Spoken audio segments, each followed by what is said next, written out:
దూరుతుంది కానీ ఇప్పుడు చెంబే బిందులో దూరుతుందా అంటే తెలుగుదేశమే జనసేనలో దూరుతుందా అని ప్రశ్నలు. దత్తపుత్రుడు అని దగ్గరికి తీసుకొచ్చాడు చంద్రబాబు నాయుడు. అసలు ఈయన దత్తపుత్రుడా? దత్తత చేసుకోక ముందు ఒక పామే పుత్రుడిగా వచ్చాడా? ఇప్పుడు పామై కాటైపోతున్నాడా అన్నది ఇక్కడ ఇష్యూ.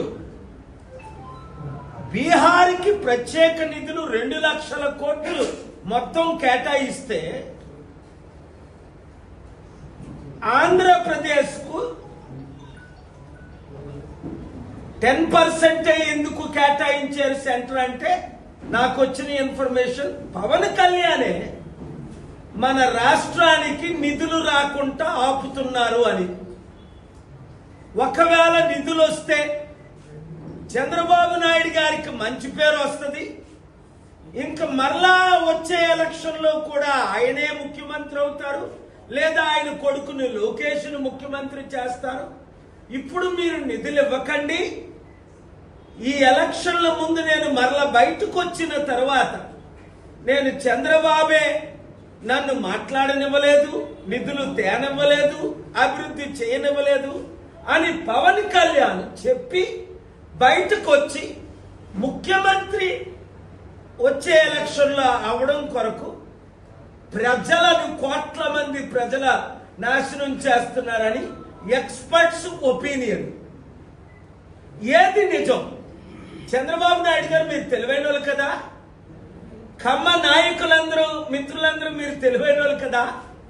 మీరు ఎంతకాలం పావును పోషిస్తారు? పాలేసి డబ్బులిచ్చి కలుపుకొని ఎందుకు పోషించాలి? మిమ్మల్నే మింగినంత 9 నెలల్లోనే మిమ్మల్ని మింగే స్థాయికి అయితే తప్పెవరిది? మీదా కాదా ఆలోచించండి. ఇప్పుడైనా మేల్కోండి.